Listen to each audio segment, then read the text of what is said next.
এবার জমকালো আয়োজনে হয়ে গেল বলিউডের বাঙালি কন্যা মৌনি রায়ের হলুদ ও বিয়ের অনুষ্ঠান। দীর্ঘদিনের প্রেমিকের সঙ্গে গাঁটছড়া বেঁধেছেন বলিউড অভিনেত্রী মৌনি রায়। পাত্র দুবাইয়ের ব্যবসায়ী সুরজ নাম্বিয়ার।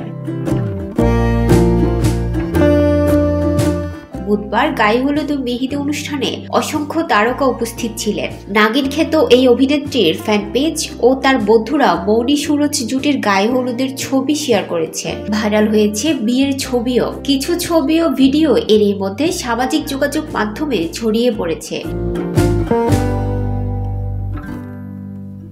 গায়ে হলুদের অনুষ্ঠানে সাদা শাড়ি ও সাদা ফুলের গহনা পরেছেন মৌনি। গলায় ভারী কানের দুল আর মাথায় মাং টিকা। হলুদ সোফায় বসে মেহেদি আর্টিস্টের কাছ থেকে হাত রাঙাচ্ছেন তিনি। বর সুরজও মিল রেখে পরেছেন সাদা সব পোশাক।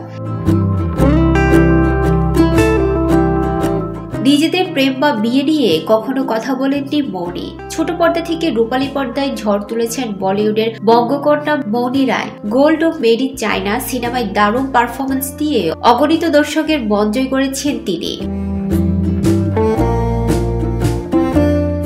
মৌনির প্রেমিক সুরজ দুবাইয়ের ব্যাংক ব্যবসায়ী, সঙ্গে রিয়েল এস্টেটের ব্যবসাও রয়েছে তার। বেঙ্গালুরুর ছেলে সুরজ। 2020 সালে করোনাকালে দুবাইতে দেখা মৌনি সুরজের। সেই থেকে দুজন জমিয়ে প্রেম করছে। প্রায় 2 বছরের প্রেমের পর বিয়ের পিঁড়িতে বসলেন এই জুটি।